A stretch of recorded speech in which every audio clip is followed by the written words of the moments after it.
Make me a sandwich.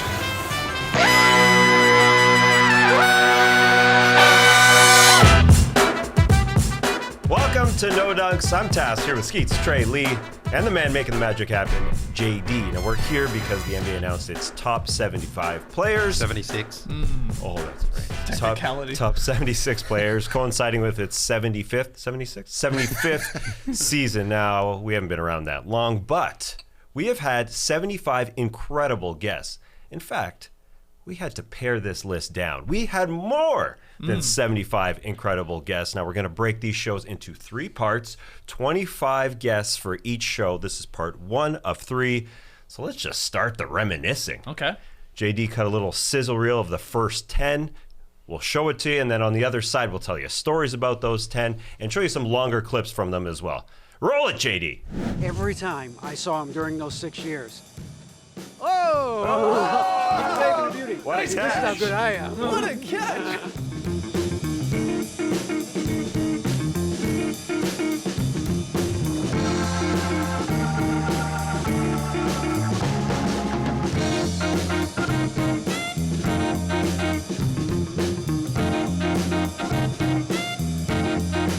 We're happy to welcome into the studio here the number 2 pick of the draft, Number 2. Marvin Bagley, the 3rd with the Kings. Marvin. I've got a great Greek yogurt recipe, so I'm gonna make my own Greek yogurt. Tassos Greek yogurt. You're the most famous Greek person I know, so I just need you to say a few lines to the camera. You can just hold this for me. I'll just hold it like this so you can see my cool label. Tassos yogurt is Greeky freaky good. Be my brother and eat this yogurt.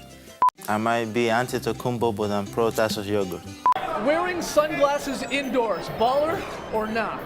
That's a baller. That's a baller move. That is a classic baller move. One way to make the All-Star game amazing, they should do a United States against the world. Yeah, that'd be pretty good. Oh, man. Boy, hey, didn't this picture just get uglier, America?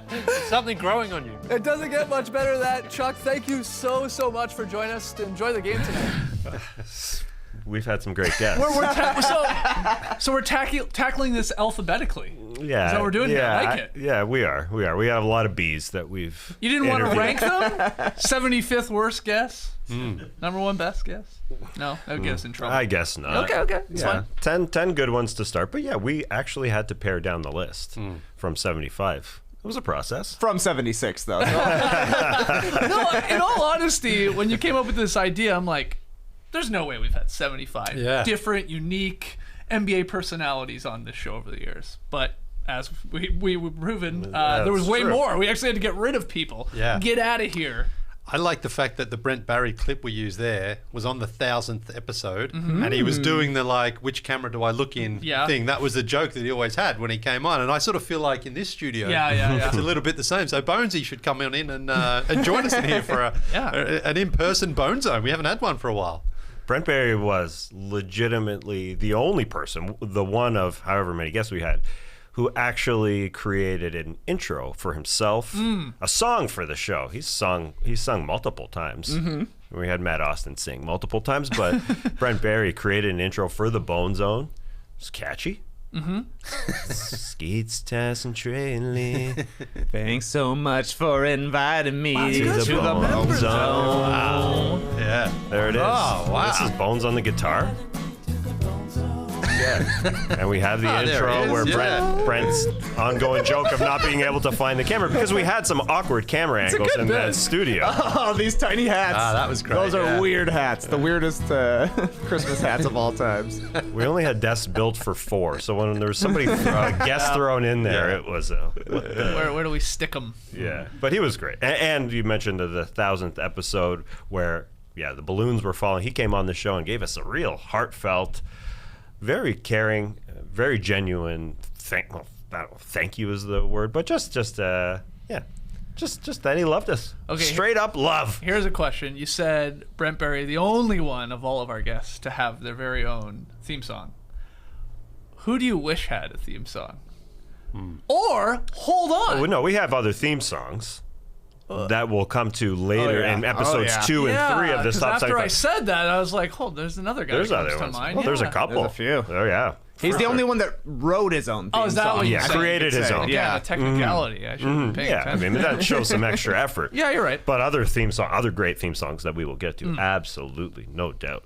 Of those other 10 that we saw there to get us started here, is there like another like behind the scenes moment that comes to mind with any of them? Well, it's pretty funny how things worked out with Giannis because he was a pretty highly hyped up product, and now he has gone on to become the superstar. So all because of Taz. Well, I mean, there's a bit of a connection there, but there's a lot of those guys who come over from Europe and people don't know a lot about them and how they're going to pan out. Well, Giannis turned out pretty good, and he was a good sport right from the start. He kept popping up in our shows over the years too. I had forgotten about some of those lines that we asked him to say about the yogurt. That was his rookie season, first year in the league when. Yeah, he had just come over from Greece. He hadn't established himself whatsoever, and he had some guy telling him to say, "Hey, first sell my yogurt," and then the lines of, "Hey, be a brogurt and try my yogurt." I totally forgot about that. Yeah, I did too. Yeah, I'm pro Taz. Even though I'm Antetokounmpo, I'm pro Taz That's yogurt. a great one. I love that. Oh, you like that one? Yeah, he was. It's funny to think of the bits we did with Giannis because we did the yogurt bit, and the other story around him was that he wasn't done growing, right? So we did the thing with Task going up to measure him different times, like in the cherry picker, which I thought was funny. Yeah. I spent like 45 minutes drawing tattoos on my arm to show up like Miroslav Radulica. Afterwards, he took a picture. He's like, I gotta send this to Miroslav Radulica, which I would be curious if you've ever got the picture. But the guy's gonna go down as like one of the 20 greatest players in NBA history, and we're like having him sell yogurt and seeing how tall he is now. Classic. Just looks so young. So in young, those clips and like as thin as I am, obviously much taller, but then like compare him to now. He had some tiny nerves during that interview, but then when he had Miroslav Radulica come over, he laughed. He loved it. He loved that moment. I'm sure he sent it to him.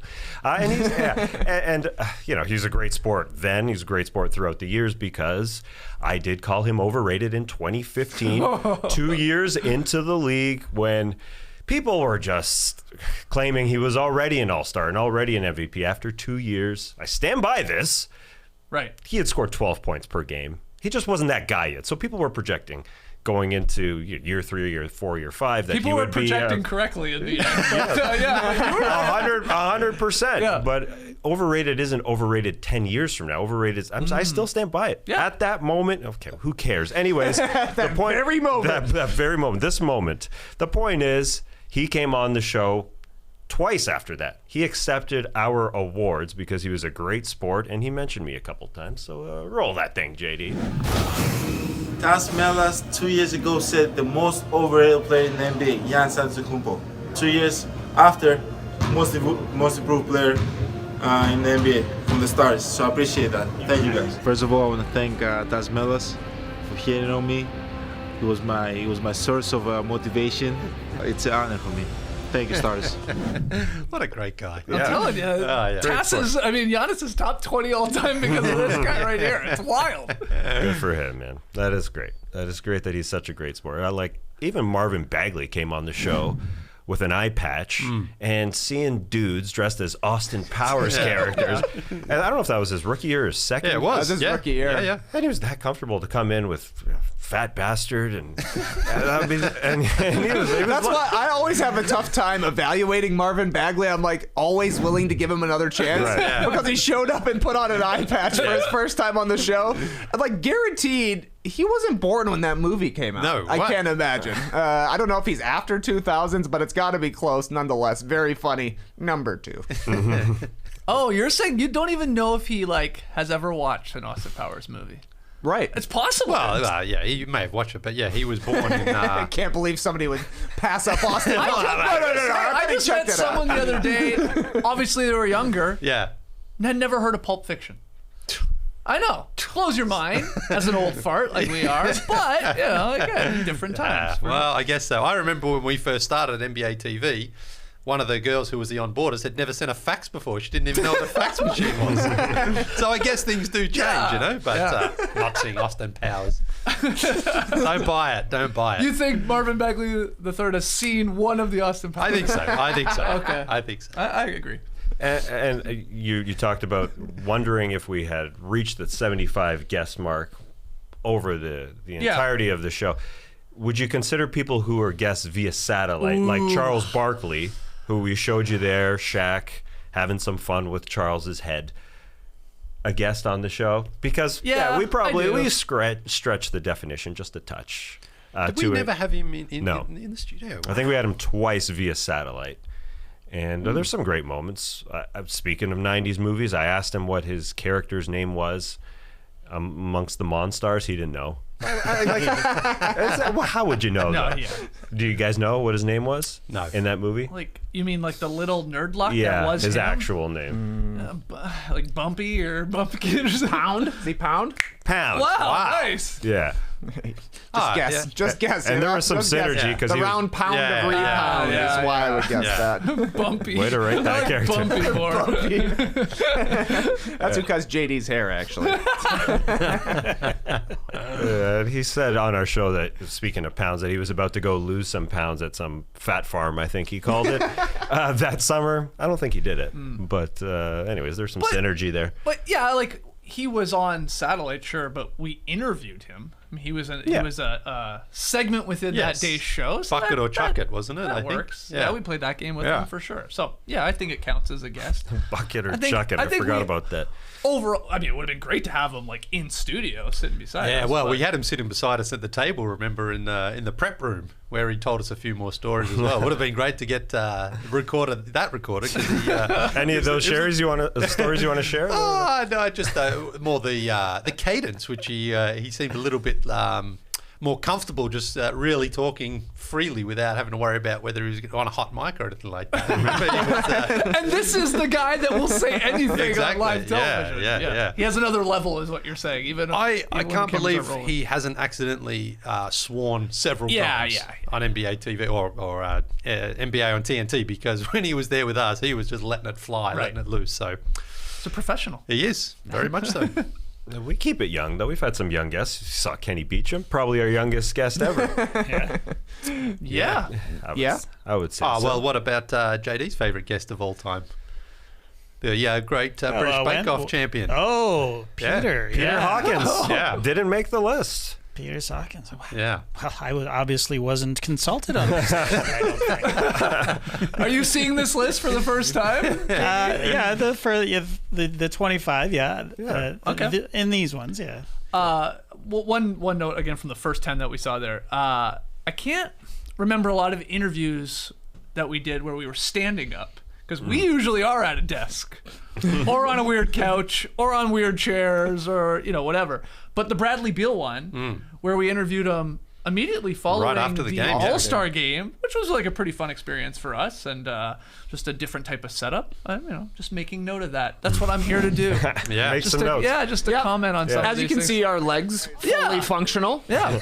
I love that awkward. Between Leigh and Beal. So good. I can't believe he didn't lean in for the bro handshake. I thought that was automatically what we were You were do. like, I was standing between you, though. Yeah, too. it's like so awkward. Yeah. It's amazing. Yeah, still. Here it I is mean, again. look. So he sort of leans in and then he pulls out. And, You lean in. Exclusively you. yeah. And just playing it cool.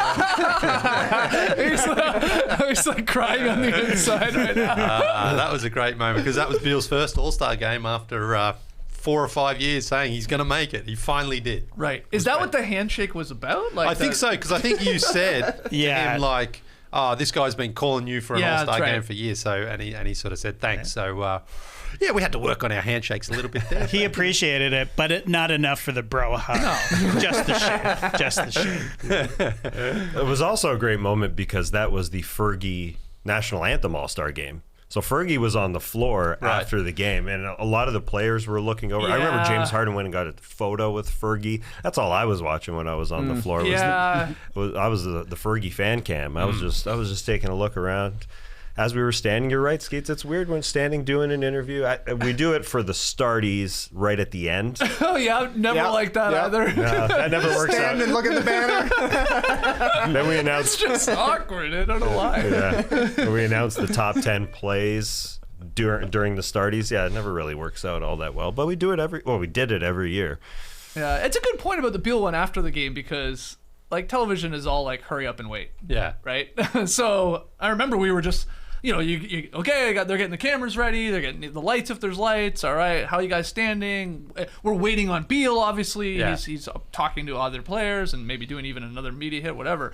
And so you're just waiting. And I do remember just like, looking around. It's just, it's like, there's like thousands of people on the floor after the All-Star game. A bunch of them are celebrities, and it was fun. Just and one of them was watching. LeBron James, and he pointed straight at us. Yeah. I've seen you. Are you standing over there? That's crazy. You guys are usually sitting down when I watch you. Yeah. I didn't know you had legs. That was probably the closest we've come to getting LeBron on the show, I guess, wasn't it? You know. Or in the locker room after the Cavs won the championship, I guess would be. Stay tuned. We'll get to plenty of those moments in the coming shows. Teaser right there. But it was different just being on the floor. Totally. Period. I mean, we're just like, we're in the seats at times, but actually being it's great. Right there was a little different. Just a couple more guys from those top 10 to talk about real quick. Lonzo Ball, the first Summer League guest that you guys are going to see. There's going to be plenty of Summer League guests, but I loved Summer League, and I'm sure we're going back here in 2022 because guys let their guard down at Summer League, because it's sort of like All-Star Weekend when we interview players. It's not a big game, obviously, so guys aren't just they're not wound too tight. And I'll say Lonzo Ball specifically because you'd think maybe Lonzo's too cool for school, but he let his guard down and he had some fun with us. Well, a couple things about that interview. Largest crowd we ever had at a Summer League show. Because of him. Yeah. Because of all the Lakers fans there to see Lonzo at the time, and then he was coming on the show, and that was pretty well known, and so they were all flooded into that concourse. So the energy was incredible.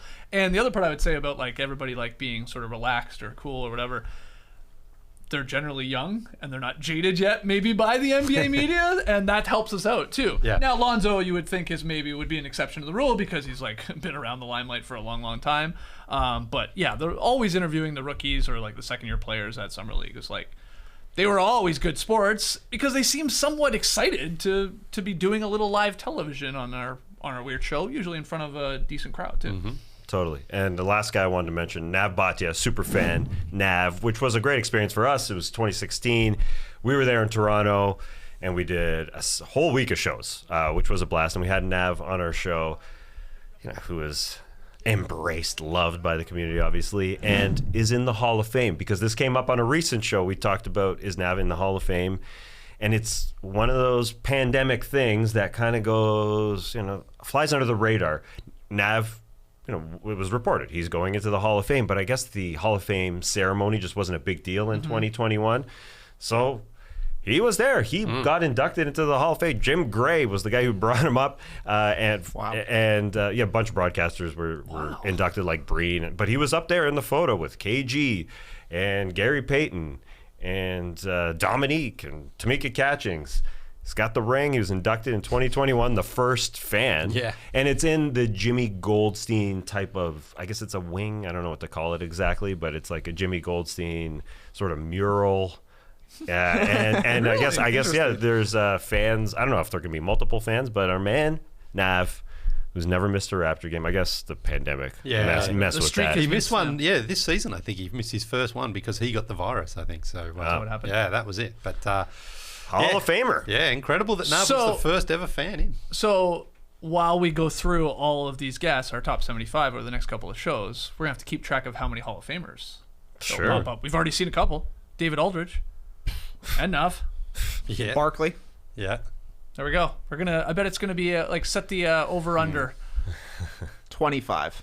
Ooh, that might be high. Wow. That's too high. I was going to go 15. Yeah, 15. Okay. What do you think, Leigh? I think over, but just. All right. Strong. Yeah. Strong. Right. So I'm going to keep track. You counting future Hall of Famers? No. Okay. Sorry, Giannis. Good point. All right, we're going to take our first break here in this one, but after it, Carlos Boozer with some N1s, the late Kobe Bryant, and confidence, baby. Confidence.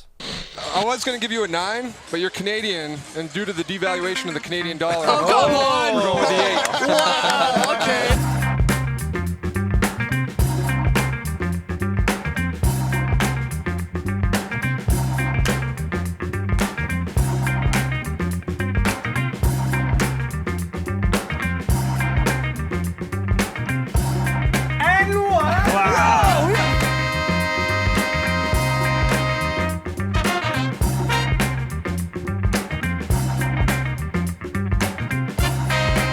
gotta know right away.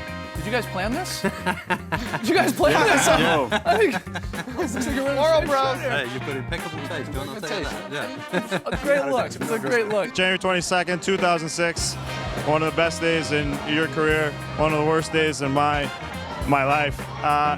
Yeah, I'm going to give you a chance right now to apologize to Toronto and myself. So go ahead. Sorry. That's it? That seemed like a sincere sorry. Very sincere. All right. Apologies. My condolences. Thank you, sir. I appreciate that. All right. Thank you, sir. I don't know why that kills me every time. Thank you, sir. I appreciate that. I like watching Tass's left hand. The ups and downs. The late great Kobe. That was a day. We were going through the footage, and we actually produced a behind-the-scenes video of trying to interview Kobe because it was a long process just to get Kobe, because it was difficult to get, and we were having to travel all around this venue, and it got delayed, and people were just grabbing at Kobe, and it was so long ago that it was filmed on a flip camera. Wow. Not a flip phone, but a flip camera, the brand camera. Who were you talking to arrange that? An employee at the NBA. Oh, right. Yeah. Right. You want his name? No. Because I'm just thinking, because Kobe was like, that was, you know, it was 2012, was it? 2010. 2010. Yeah. Anyway, he was like the mega super. Right. Oh, we're well aware.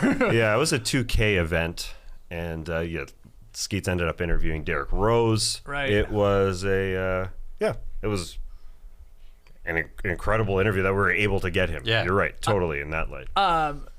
Was that like the most nervous you were interviewing a player? Yeah. Or someone comes on? Yeah, that's what I figured. Just because of not just it being Kobe, which, oh my God, it's like, wow, we got Kobe Bryant, we're talking to him. But then, the pandemonium of everything going on added another level to it, and just like the volume and noise of the surrounding stuff. Right? You could tell, he was like just a little bit nervous, and it was 2010, and we were pretty green back then. Yeah, I was a baby, but it was he was very, very generous with his time, and as you saw, he was sincere with his apology back then. It's a funny question, or like, you know, it wasn't even like sort of I guess it's sort of a question, can you apologize? But it was more like, hey, apologize. Didn't really leave him much of an option. No, you did not. He was like, sorry.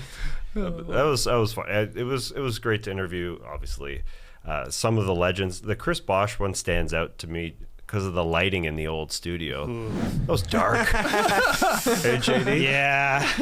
Mattio's not going to like seeing that on this little reel here. It was a constant battle.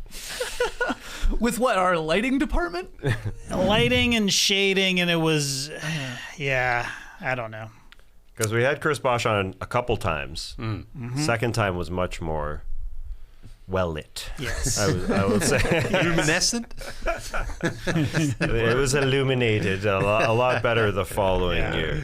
But another guy, we saw the Carlos Boozer and ones. I don't know how many times he came on. Multiple. Because we were able to cut together all the and ones from that we talked about forcing Kobe to apologize. We forced Carlos Boozer to say and one over and over and over again. Take a watch. And one. There it is. And one. Yeah. And one. Wow. And one. Yeah. And one. Wow. And one. And one. And one. Yeah, you're okay with it. And one. Oh, wow. And one. Wow. And one. And not gonna happen. No. That's awesome, man. We have to cut that separately and just put it on the internet and make it like an hour long. An hour of Boozer saying and one. 24 hours of Carlos Boozer saying and one. You said we forced him. It doesn't feel like we're forcing him at all. He's loving saying it, except for that one. And none. So good. What else are we supposed to ask him to say? Huh? No, it's right? true. We're getting you to say and one, buddy. Okay. Listen, we come up with these names usually for segments. What was the bucket or chuck it with Charles Barkley? Okay, sure. Yeah. The and one or and none. Yeah. Home run. Again, basically thumbs up or thumbs down. Just asked in a weird way. But I think as well, getting into it, you would say, and if you like it, you have to say, and he would say, and one. He wanted to say it for sure. I'm pretty sure I even have a video of us in like the locker room pregame, just us with Carlos Boozer doing a selfie, and he's still saying it. And what? Yeah. And you can tell he had thought about it too, because obviously he doesn't say it the way he said it so many times during the course of play, where he'd be celebrating and one. Yeah. Put a lot of flair and one. So good. That's so. He's good. become the and one. Yeah. Yeah. Okay. We're putting that. At least good. hour or 24-hour video together. Just loop it, man. I watched the hell out of that. There are guys we had on multiple times. I think Matt Bonner is one guy that, sort of like Brent Barry, did a lot of stuff behind the scenes, you want to call him. He was a part of our show for a long time, even going back to the Basketball Jones days. And I would say, since we recently had Ugly Shirt Week here and No Dunks, Matt Bonner, the ugliest shirt ever on No Dunks, the starters, the Basketball Jones. I'm going to go with that wolf shirt. Yeah. I mean, it's ugly in a good way, but it's ugly. Yeah. It reminds me of the, I'm not sure if I ever actually wore it on the starters. I bet. The Otter? Yeah, my Otter shirt. Oh, yeah. Yeah. Well, my I don't know. The T-shirt, I'm not sure. It made an appearance at some point. I mean, that shirt's weird, but even odder is his brown pants paired with the wolf shirt. Those are Otter pants. Oh man, it's the Wolf on Bourbon Street, sort of. It was in New Orleans, wasn't it? Yeah, that was. Yeah, No, we had Bonner on our show in 2014. Tried to get him in the 3-point shootout. Way before that, did a little campaign for him, which he eventually got in. Yeah, a couple years. He became runner-up, I think, right. when he went in. Yeah. Yep. Yeah, we didn't get him in that year, but yeah. We had a good run with Matty B, that's for sure. Well, we got to get him on No Dunks here. Definitely. There wouldn't be many guests that would do or could say they were on every iteration of this show. True. In fact, I guess, was Bones even on like the Basketball Jones? Well, he was on the tour. There was an interview. Yeah. Good. Yeah. Okay. That's a good call. So it's a race between Matt Bonner and Brent Barry. Who can get here first? Who will collect them all when it comes to our shows? We'll send them the address and set the race up. Meet us here. Whoever's on is the guest. Yeah. I also like seeing Devin Booker in that one. Like you're saying, Summer League is great because we get a bunch of rookies. Some of them are going to turn out great. Yeah. It's kind of like it's a little bit of a microcosm for the draft. You're like every year you're getting a class of rookies. Yep. You might want to see the interviews 20 years on down the line. Some of them you won't. I haven't seen Matt Stainfield on here yet, Tassie. No. But Devin Booker, that's a good one. I mean, mid-first round pick, you're like, hey, who knows? This could be a guy. Suddenly he's a multiple-time All-Star playing in the finals. Wait, what's his name? Matt Stainsfield or Stainsbrook. Yeah. Stainbrook, yeah. What did I say? No, you said it right. He said Stainfield. Oh, did he? Yeah. I was like, who is that guy? The guy He's not in the list, I'll tell you that much. Isn't he? No, he didn't make it. Didn't make top 75 guests. Top 75 athletes to also be Uber drivers. He would be on there because he was also an Uber driver. He was our first guest at Summer League. Yep. Ever. Wow. Got the best of the best. Claim to the fame, yeah. Matty Stainbrook. That is a good point, though, about like we've had, of course, young players at Summer League that are already out of the league. Yes. And then, you hit one of these like diamonds in the rough. Like Booker wasn't even a number one pick. Of course, he's a lottery pick, but like we also had Karl Anthony Towns, Lonzo there, and stuff like that. So that's a good point. Yeah. He said diamonds in the rough. He had a gold phone. I remember that. Yeah.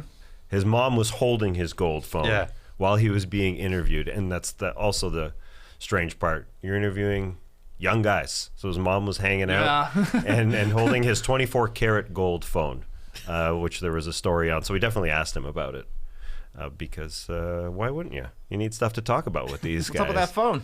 Nice phone. Hey, would you let your mom hold your phone? Yeah. But I would not tell her the passcode. Oh, interesting. Okay. Same. Speaking of multiple-time guests, Vince Carter was on our show 3 times. I was surprised by that, looking back. And he's in Atlanta calling games at times. Let's get him in here. Let's get him in here for a 4th. He was a great guest, obviously. I got to tell him I bought season seats because of him, so that was fun for me. And he was on our show after his 18th season, and he said he wanted to get to 20 seasons. And he got to 22. Wow. Yeah. Classic starters bump. It gave him an extra 2 seasons on top of that. Yeah. But correct me if I'm wrong. You've never had the chance to face-to-face get the explanation behind the mystery autograph that you thought was Vince Carter. No, that never happened, right? No face-to-face. Right, but I mean, there's not much of an explanation. Well, it wasn't his. I would have loved to have seen him say, nah, definitely not mine. Yeah, that would have been great if we got a video of that. One of my favorite starters moments personally was we had Vince on rating things eventually, and after our 2016 dunk contest, I'd done the Vince 360 reverse, had him judge it, got a 9. Yeah. Said no originality, which I think was fair, but I mean, I'll take a 9 from Vince Carter. Yeah, that's the thing. I mean, you were doing his dunk, and he was like, wasn't as good as mine. It was up there, not quite there. 9's pretty good, isn't it? Really, from Vince. Yeah, I guess we had Matt Bonner also helping judge the dunk contest between you and I.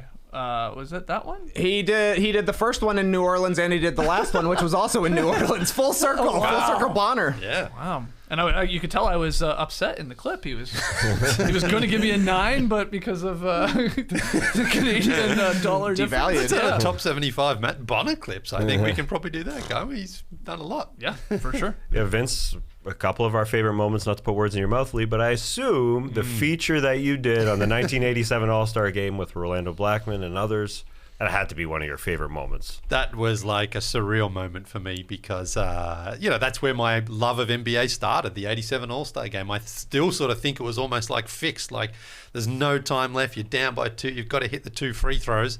And at that same time in my life, I was a big wrestling fan. So, like Hulk Hogan would go down sometimes and then he'd come back and he'd win the match. And I think this is the same thing in the basketball. It's like he's down, he has to hit the 2 free throws and he does it. He shouts confidence, baby, confidence.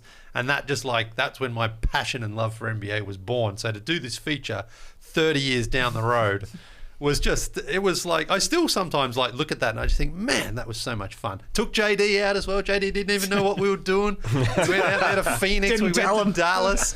But then, I think after speaking to Rolando, and it was great, his energy was amazing. He's like such a positive person. I had to go and recreate the moment on the court there with Rolando, and I think we're going to take a look at it right now. Well, you were under pressure 30 years ago and you came through in the clutch. What if I put you under pressure right now and we go out into the court and you have to hit 2 more free throws? Do you think you can do it? I still have the stroke. I still can stroke. I still have the stroke. I can shoot the basketball. Well, I've been waiting 30 years for this, Ro. I've got a ball. Let's go, man. Let's go. Let's go take it out, man. Let's go do our thing. There's 2 shots to make it. Your life is on the line. Your life is on the line.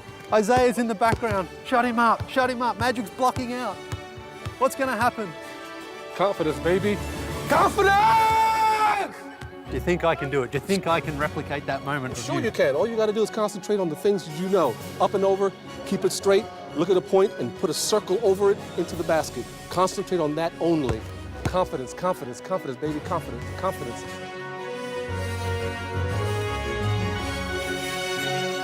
Confidence, baby, confidence! Release all that tension. Your life is on the line. I know. Okay. All right, Rolando. Than I remember. When you remind a former player of something, they can usually sort of go, oh, yeah, I remember that. But Rolando just went back into that moment. He was there, man. Straight This away. is the craziest part of that whole piece is like, we know how much you love that game and the free throws and the confidence, baby confidence. And I'm like, there's no one in the world that loves that particular play in an All-Star game more than you. But it's him. It's like he was even more hyped up than you were. I freaking love it. It was awesome. And then before that, he was just shooting around as well.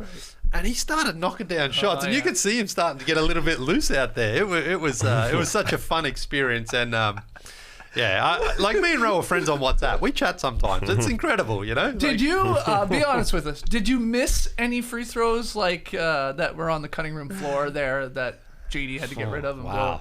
Wow, I'm really going behind the scenes here, but yes, it's true because I got so nervous. Wow, I got so nervous there. I think I missed 3 in a row. Where was the confidence, baby? I know. Well, it wasn't my normal free throw style either. I was trying to replicate the row with the one leg behind there, but I couldn't knock him in there. But that's when you see Row your life is on the line. You can do it visually, all that sort of stuff. So I don't think we knew that, did we? No. I'm glad I don't know asked if we have any of that footage. Probably not, but I don't think so.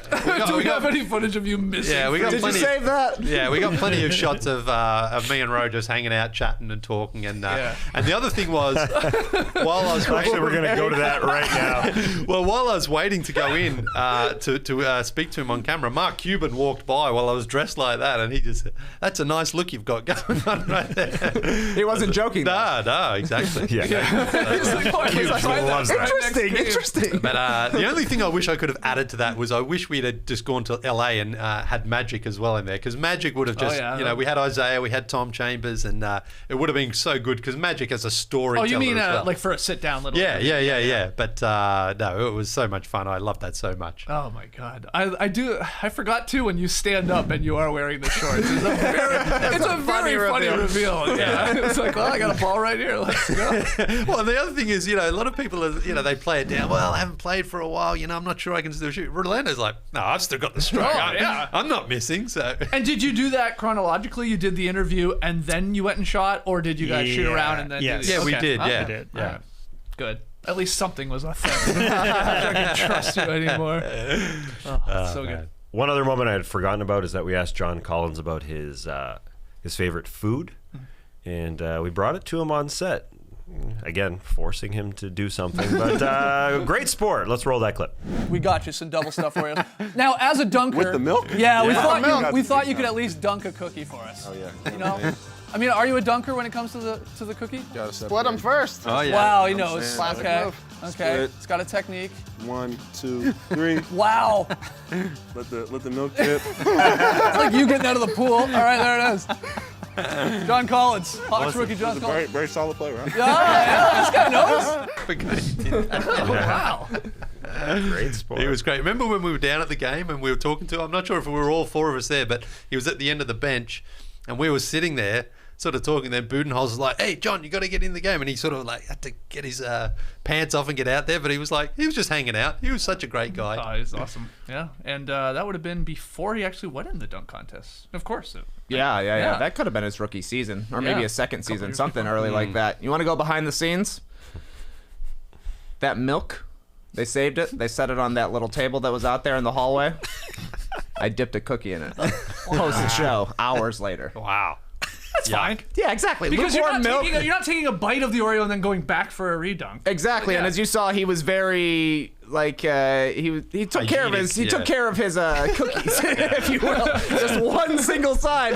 So I'm like, I'm not gonna let these milk and cookies go to waste here. Oh, so there was got on his level. There's extra Oreos hanging out. Extra Oreos, extra milk. We brought out a nice plate. He only ate half the thing. Right. A whole bunch of milk there. Community dunks, as far as I'm concerned. That was before no dunks, so I was going in. Yeah, and that's when people had regular milk, because John didn't say anything, didn't ask, was it soy or is it? He just went in there and had some 2%. I think. Regular milk. Yeah. I'm not sure what it was, but anyways, those are our first 20 great guests that we've looked at. We got 5 more coming after the break, including Leigh shooting around with the best shooter in the world and an NBA player dancing. Stay tuned. I want to start with Jason. Let's go to Jason to get his reaction to. Oh, he's sleeping. Okay, don't wake him. You know he struggles to get back to sleep. Sorry. Wow, you did that pretty quickly during a commercial break. That's better than Brad's, by the way.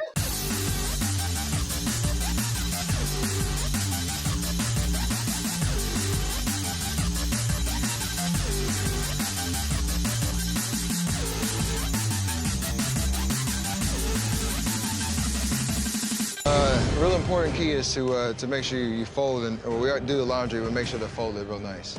I do the laundry? Yeah. Is there an artist on your iPod that you're kind of embarrassed that is on your iPod? I'm sure I have a few names. I just can't think of it right now. You got a little Justin Bieber on there. Yeah, but I like Justin Bieber. But Justin Bieber probably wouldn't come on pregame. You never know, depending. If I'm just having a great streak and that happens to come on, I might ride with Justin Bieber. We're all starving. All right. Boy, you guys really cater it out. Yeah. So please let me put it on the table for everybody to enjoy. No expense You spared. want me to bring you guys some cocktails? Or that's actually a random 5 there. It's just, I was not expecting those 5 names. I love it. We jumped all the way to F and Fieri. Yeah. Hey, one thing I've learned here doing this first show, we had a lot of guests, but the last name starts with a B. It was like 15, it felt like.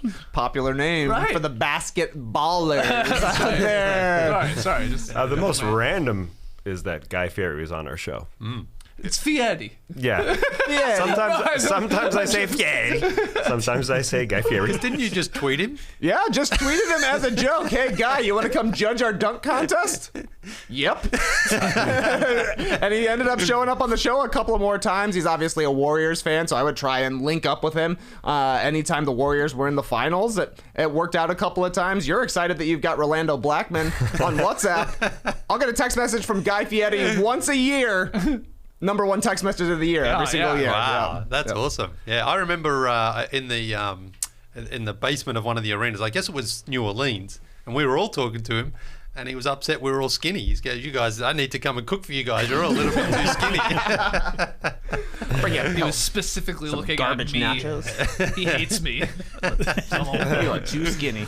With that interview too, JD, because it was at an All-Star weekend, like Trey linked up with him and he's like, "Yeah, I'll come on." And then he signed a poster for us and all that, and it was really, really fun. He's such a good sport. But we were in a weird spot, and you said there was a reason behind it, JD. Like we were just in some just barren concourse. Why was that? Yeah, because that was the Sunday, I believe, of the game, right? That's right. Yes. That was before the game. And we had a great set overlooking the court, but ESPN kicked us out of there because they didn't want us to, because they were rehearsing. They were rehearsing for the halftime. The halftime show of the All-Star game. And so if we were filming in there a couple hours prior to that, they're like, "Oh, you're going to see something you shouldn't." Yeah, I can't remember. You're going to reveal it to You're going to reveal it to the masses. Yeah. We are media professionals. We wouldn't do that. We wouldn't put that on Twitter. I mean, we would be the type of people you would worry about, I guess. But it would be on the show. It was a live show, right? Like it would have been. If Alicia Keys is in the background. Right. Doing the silly part about that is everybody knows. Let's say it was Alicia Keys. I don't think it was, but everybody knows in advance it's Alicia Keys performing at the All-Star weekend. It's so. Oh my goodness. Oh, I guess it's also for the performer. If she has a flub, I suppose it's on national TV. Ooh. Please sound check. It's Alicia Keys. I don't know who it was. Oh, it happens. Let's just say it was Alicia Keys. Why not?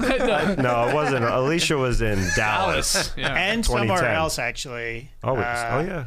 Because I remember I was annoyed with Matt because he had me walking around underneath, and it was the one thing I wanted to see was Alicia Keys play, because we saw her in Dallas and she was amazing, and then we had even more access. And we missed it because, I don't know, we had to talk to some executive or something down in the bowels of wherever we were. He's never let it go. Never let it go. Yeah. Never. What a great segment. What a great segment with Guy. There's some great moments. You know, as you said, he was putting some mustaches on our poster, on our faces. And at the end of it all, when we said goodbye after we gave him some nachos and popcorn that he did not eat whatsoever, he said... You know, you guys are great. You've got everyone's ear. People like you guys. I mean, somebody put in a good word. Boom. Now Trey's got his most favorite tweet, most favorite texter. That's right. We got it all, man. Another great moment, obviously. You shot around with Steph Curry. Yeah, that was wild. How did that happen? So originally the idea, because it was for the 2018 All-Star Game, and it was going to be the 30-year anniversary from Larry Bird's famous, in Chicago, raising the finger. And so I was talking to Matt and I said, I said, why don't we try to do something with Larry Bird? That'd be great. Sounds like something you would say to Matt. Yeah. And Larry apparently doesn't like to do a lot of stuff, for one. And for two, he was already doing something with Kevin McHale that weekend. So that was off. And three, you called him a streaky shooter. Yeah. And so I remember talking to Matt one day, he said other ideas, and Matt said, "What about Steph Curry?" And I'm like, "Well, yeah, I mean, obviously, but okay, but like, how are we going to get Steph Curry?" And anyway, so Matt put in the request, and we didn't hear anything. And then I think Matt was at like a concert or a comedy show or something like this on one night, and he got an email back saying, "All right, we've got to do it." So Matt had to leave, I believe, and come home and organize all the details for me to get on the plane, literally the next day after the show. I flew out at 9 o'clock to San Francisco. woke up in the morning and went to Warriors shoot around, and I was speaking to Ray Ritter, the PR guy there, and I said, you know why I'm here? And he's kind of like, yeah, what is it? Like, and I was going to do this thing with Steph, and he's like, yeah, okay, you've got 8 minutes. And I'm like, 8 minutes? Like, how's this going to... can't even get warm in 8 minutes. Right. Ray, do you know how many shots? And then Steph was shooting around as well. And they had a game the night before, and I was like, oh, please don't be injured or something, like, anyway. And then I went up to Steph, and I'm like, do you know why I'm here? And he's like, not really. So I had to explain to him. I'm like, does this count as my 8 minutes? And anyway, then he was like, all right, he was so into it. And then we were shooting around for like 35 or 40 minutes, just me and him, just talking, a couple of dads talking, doing all this stuff going on. He came up with a couple of ideas. Right. And so, and for those that don't know, he was like training you, basically. He was training. He was like my Jedi master, like to try to get me to the 20-point plateau, which was always my goal. Right, in our own 3-point for a 3-point shootout. So we were doing all these sorts of things here, and and again, I was by myself. Like, I always wanted, obviously, JD to come with me, but it was sort of too short notice or whatever. They wouldn't do it, so I had to go by myself, think about all this, and try to, arrange it so it would all come back. I had no idea what they had shot. Right. So I was pretty nervous, but it was awesome because this was Steph's idea, by the way. He said, "Here, why don't I just throw it up?" Like, and I said to him, "Just injure you." I balls at you as hard as I can. Just peg you off the head with I said to Steph, like, throw the balls at me, but he was deliberately trying to miss because I guess he didn't want to maybe, hurt me or whatever. But anyway, so then, it was just incredible. This was like the most amazing moment of my life here because we were going through like a drill. And Steph was like, that was my weakest spot, that sort of right wing there. And then I just got hot, and it was so cool because Steph started getting into it, and I was like, Steph's like, oh my god, yeah, I know. Like, and look at these, like, clean as anything. These incredible teacher in the world. 4 in a row, and then I was like, oh, he's jumping, man. Oh man.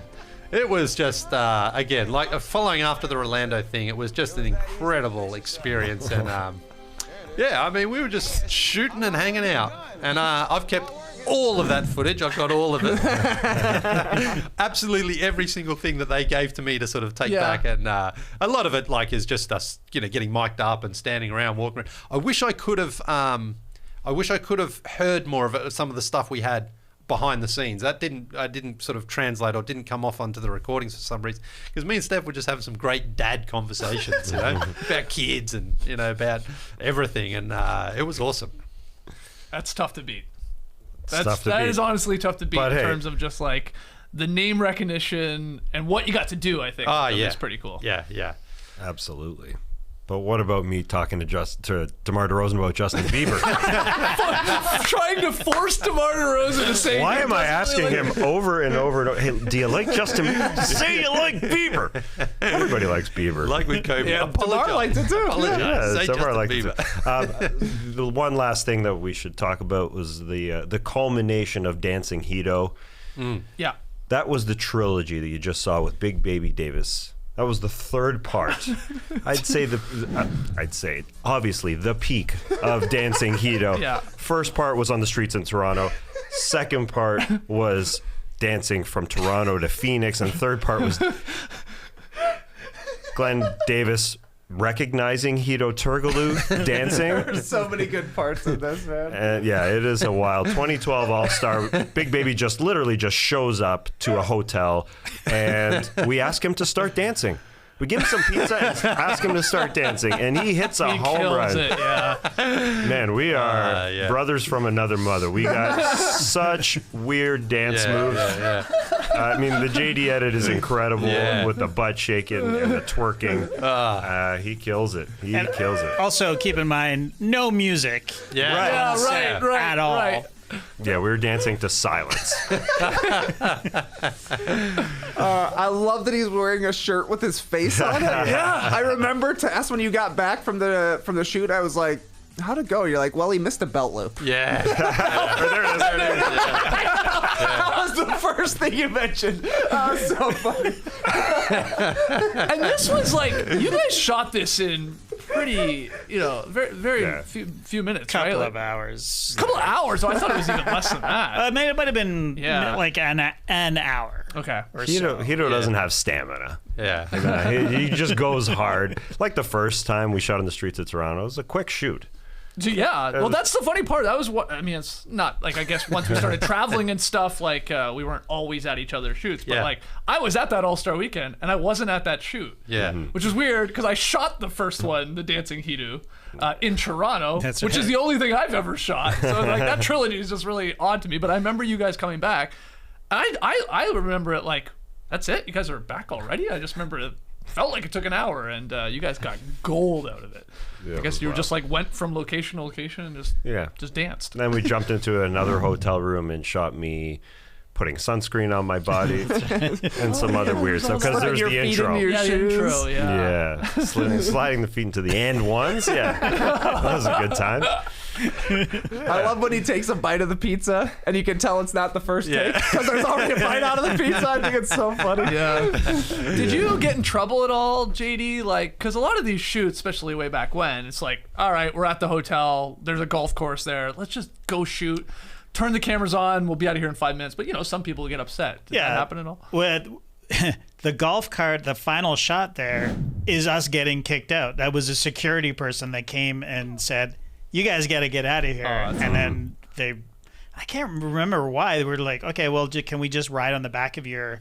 It's Big Baby Davis. Like, he can convince anybody to do anything, really. And he was super into it. And I think that was the last shot of the day as well. So that was a great shot. Yeah, I think we were sort of dancing by guys who were golfing. Yeah, those guys. They made it. Yeah, we included them. And then they told us to get out, and we just needed one more shot. Just one more shot. So we got on that golf cart.